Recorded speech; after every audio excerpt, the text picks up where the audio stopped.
खुश रहना सीखो, जीवन है तो समस्याएं हैं, डरना नहीं लड़ना सीखो। आज की कहानी बहुत खूबसूरत सी।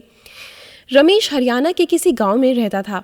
वह ग्रेजुएट था और एक प्राइवेट कंपनी में जॉब करता था, पर वो अपनी जिंदगी से खुश नहीं था। हर समय वो किसी न किसी समस्या से परेशान रहता और उसी के बारे में सोचता रहता। एक बार रमेश के गांव से कुछ दूरी पर एक फकीर बाबा का काफिला रुका हुआ था।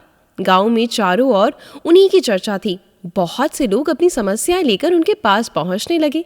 रमेश को भी इस बारे में पता चला तो उसने भी फकीर बाबा के दर्शन करने का निश्चय किया। छुट्टी के दिन सुबह सुबह ही रमेश उनके काफिले तक पहुंचा। वहां सैकड़ों लोगों की भीड़ जुटी हुई थी। बहुत इंतजार के बाद रमेश का नंबर आया और बोला, बाबा, मैं अपने जीवन में बहुत दुखी हूँ। हर समय समस्याएं मुझे घेरी रहती हैं। कभी ऑफिस की टेंशन रहती है तो कभी घर पर अनबन हो जाती है और कभी अपने सेहत को लेकर परेशान रहता हूँ। बाबा, कोई ऐसा उपाय बताएं कि मेरे जीवन में सभी समस्याएं खत्म हो जाएं और मैं चैन से जी सकूं। बाबा मुस्कुराए और बोले, पुत्र, आज बहुत देर हो गई है। मैं तुम्हारे प्रश्न का उत्तर कल सुबह दूंगा, लेकिन क्या तुम मेरा एक छोटा सा काम करोगे?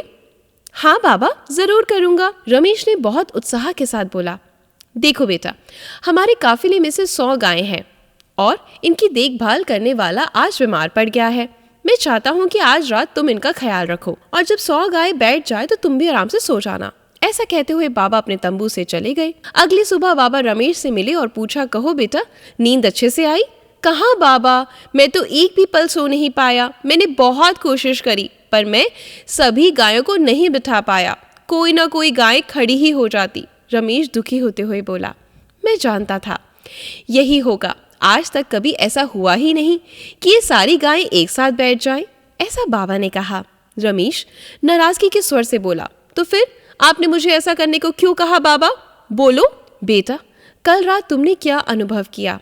यही ना कि चाहे कितनी भी कोशिश कर लो, सारी गायें एक साथ नहीं बैठ सकती। तुम एक को बिठाओगे तो कहीं और दूसरी खड़ी हो जाएगी। इसी तरह तुम एक समस्या का समाधान करोगे तो किसी कारणवश दूसरी खड़ी हो जाएगी।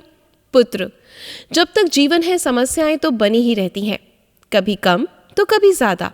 तो हमें क्या करना चाहिए बाबा? रमेश ने जिज्ञासा से प्रश्न पूछा। बाबा ने कहा, बेटा, इन समस्याओं के बावजूद जीवन का आनंद लेना सीखो। कल रात क्या हुआ? कई गायें रात होते होते खुद ही बैठ गई, कई तुमने अपने प्रयास से बिठा दी, पर बहुत सी गायें तुम्हारे प्रयास के बाद भी नहीं बैठी। और आज जब तुमने बाद में देखा तो पाया कि तुम्हारे जाने के बाद उनमें से कुछ गायें खुद ही बैठ गई। तो कुछ समझे, समस्याएं भी ऐसी होती हैं। कुछ तो अपने आप ही खत्म हो जाती हैं और कुछ को तुम अपने प्रयास से हल कर लेते हो और कुछ तुम्हारे बहुत कोशिश करने पर भी हल नहीं हो पाती हैं। ऐसी समस्याओं को समय पर छोड़ दो। उचित समय पर वे खुद ही खत्म हो जाती हैं। और जैसा कि मैंने पहले कहा, जीवन है तो कुछ समस्याएं ही रहेंगी, पर इसका ये मतलब नहीं कि तुम दिन रात उन्हीं के बारे में सोचते रहो।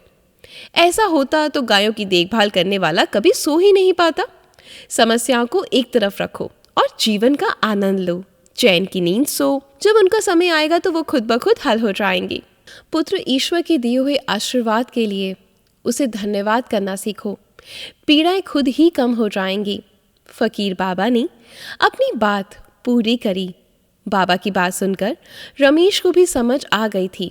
उसने फकीर बाबा का धन्यवाद किया और अपने गांव लौटकर शांति से जीवन व्यतीत करने लगा। इसी तरह दोस्तों, समस्याएं तो हर किसी इंसान के जीवन में आती हैं, मगर कोई हंसकर उन समस्या का हल ढूंढता है और कोई बहुत ही ज्यादा टेंशन में आ जाता है। कहानी पूरी सुनने के लिए धन्यवाद। अगर कहानी पसंद आई हो तो लाइक शेयर करें। मेरे चैनल पर पहली बार आए हैं तो मेरे चैनल को सब्सक्राइब ज़रूर करें। आशा करती हूँ आपकी ज़िंदगी में इस कहानी को सुनने के बाद आपको बहुत ज़्यादा हिम्मत आई होगी। और अगर आपकी ज़िंदगी से भी कुछ ऐसी जुड़ी कहानियाँ हैं जो आप चाहते हैं कि मैं सबके साथ साझा करूँ तो कमेंट बॉक्स में ज़रूर बताएं। हमें अपना प्यार देते रहें। धन्यवाद।